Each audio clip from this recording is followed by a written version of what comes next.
aggressive, you're belligerent, and that your work on behalf of the Post Office, it seems, ignored the very sub-postmasters that you represented through the union of which you were a member. Do you accept that? I dispute that, and, you know, to be called belligerent by yourself is a bit strange.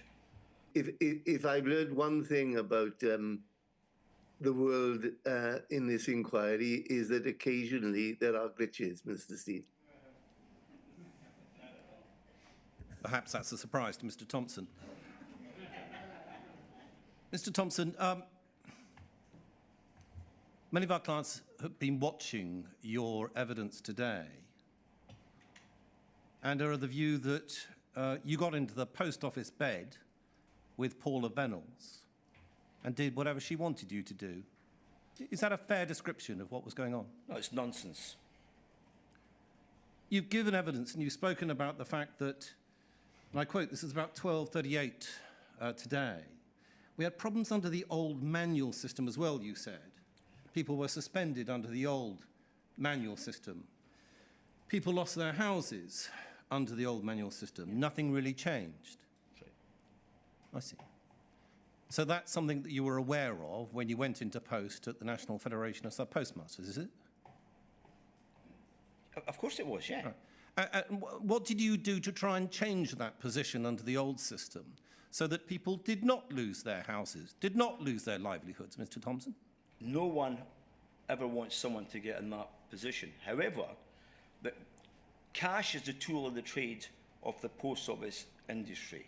And we used to do billions of pounds of value transactions a month just for the DWP alone. So the difference between our owners and, say, a shopkeeper or a newsagent was there was always significant sums of cash around. And the vast majority of postmasters, were straight as a die. Mistakes could be made, of course. I said before, people added things up, but you were responsible for it. I could give you so many cases.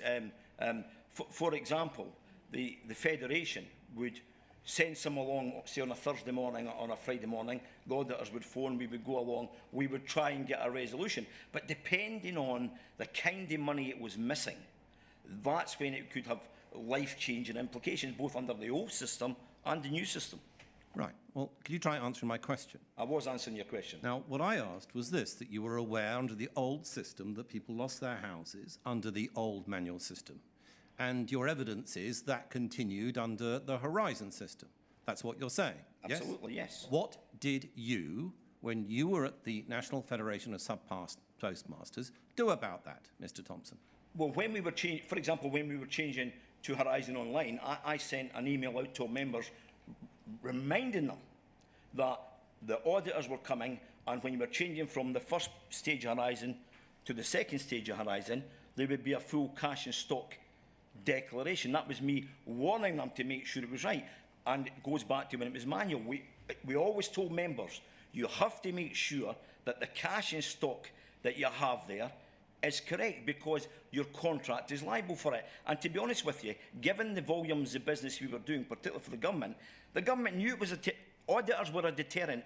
It was a deterrent for postmasters not to borrow or take post office money. And every year, there was 2 or 3, it's just a fact of life, I know you're shaking your heads, 200 or 300 people under the old manual system were suspended. Not prosecuted, some were prosecuted. 200 or 300 were suspended. It was ongoing, and it was the same with postmen. Now, we tried to keep that in-house as much as we can, because it's not just about protecting the brand, it was about protecting postmasters' standing in their community. But you always get, postmasters are decent people. But if your circumstances change, and let's say someone lost their job or you were going to lose your house, there was a case in an old postmistress in Scotland under the manual system. They done an audit and she was £6,000 short.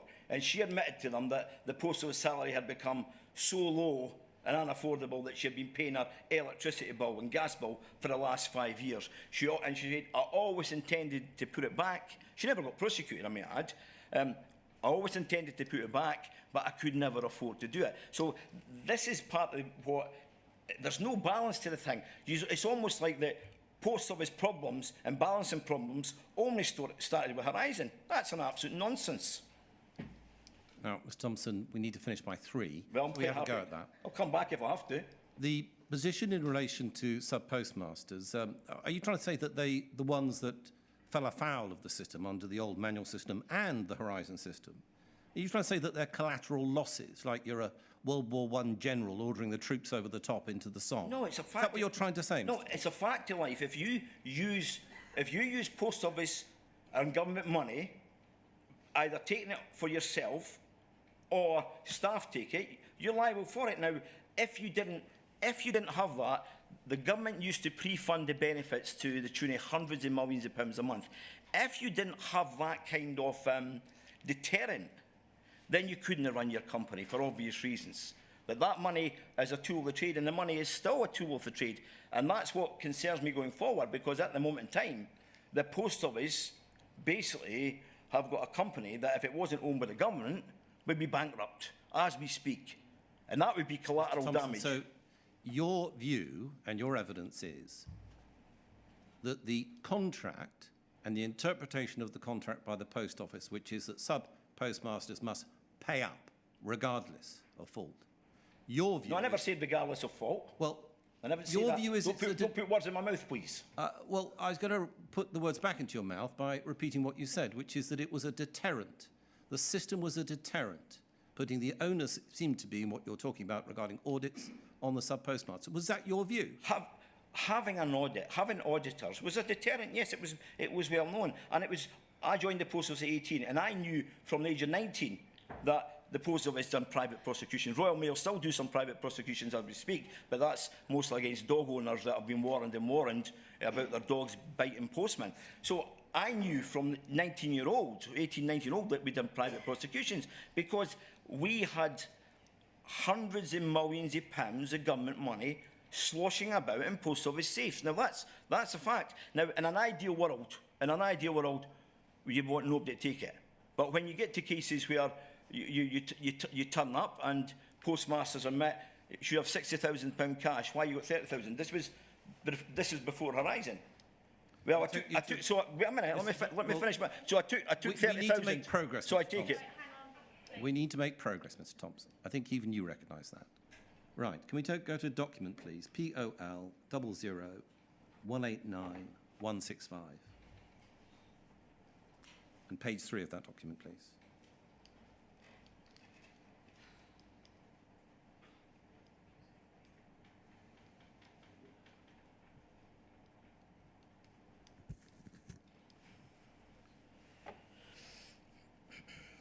Now, if we go to page 3 and scroll down, please.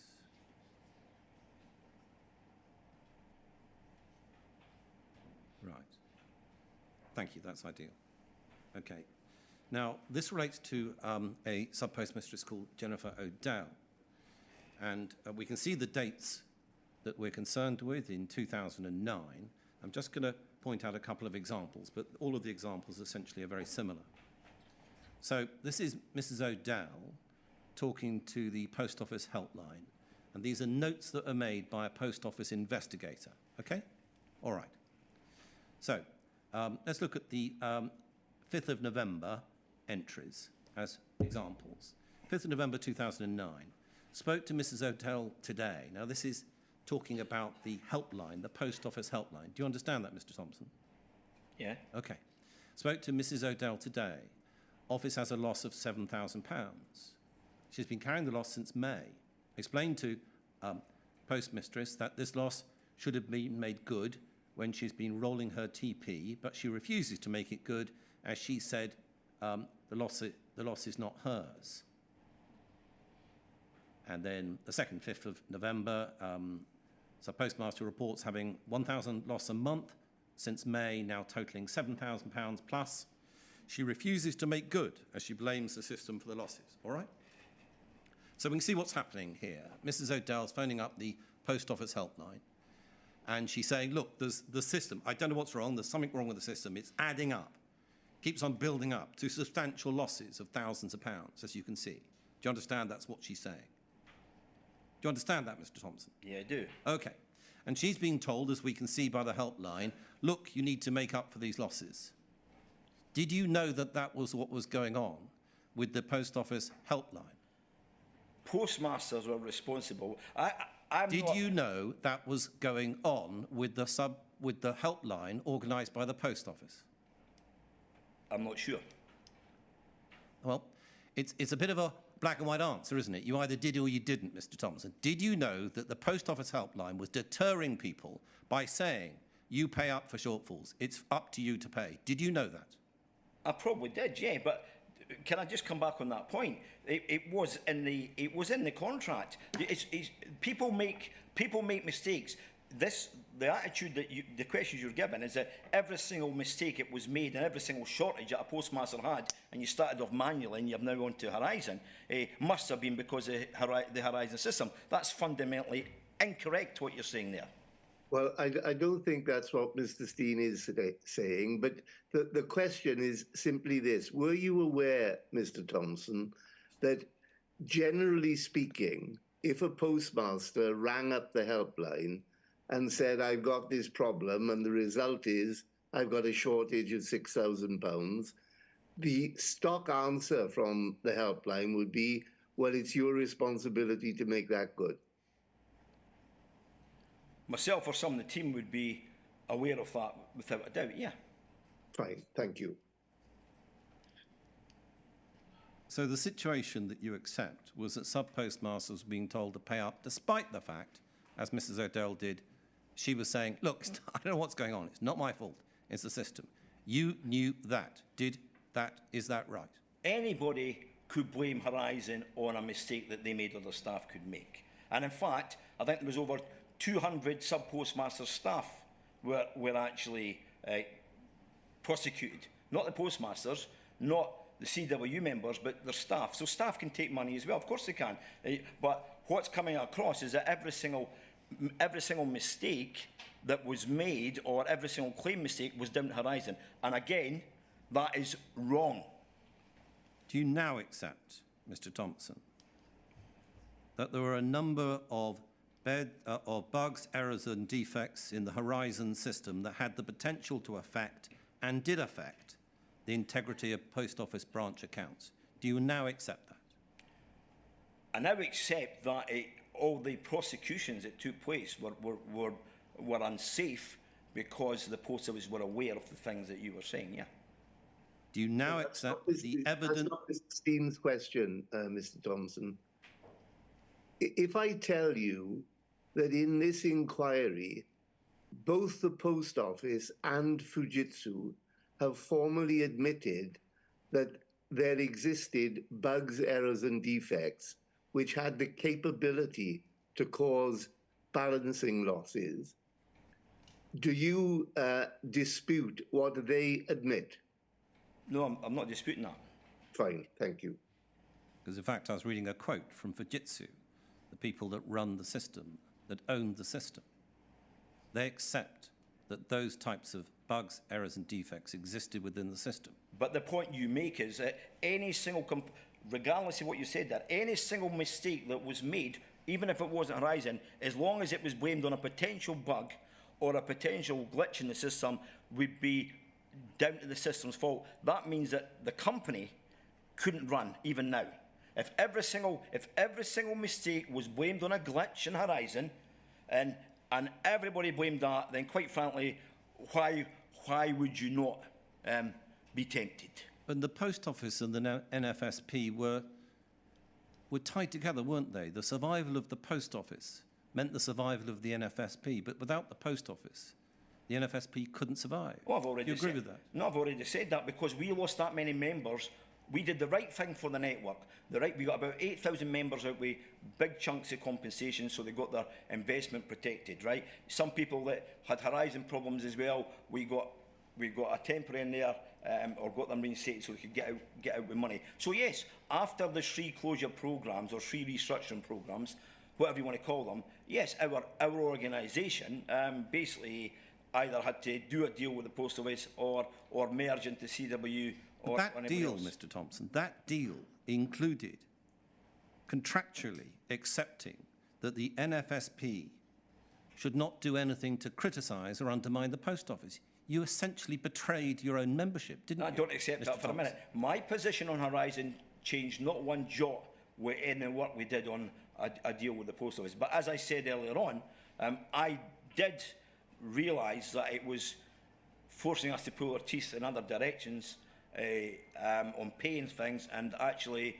for me, I no longer wanted to do it. Did you tell the membership of the NFSP that a deal had been struck in exchange for the post office shilling, that you would be gagged from criticising and undermining the post office? Were they told about the details of that deal, Mr. Thomson? We weren't gagged, and it was passed. Did you tell them the details? We weren't gagged, and it was passed at a special conference by the membership. That's reality. It wasn't George Thomson who passed it. It wasn't the Executive Council. It was the membership that passed it at a special conference. Now, you've demonstrated, Mr. Thomson, in your evidence that you're aggressive, you're belligerent, and that your work on behalf of the post office, it seems, ignored the very sub-postmasters that you represented through the union of which you were a member. Do you accept that? I dispute that, and, you know, to be called belligerent by yourself is a bit strange. All right. One last question, sir. Right, yeah.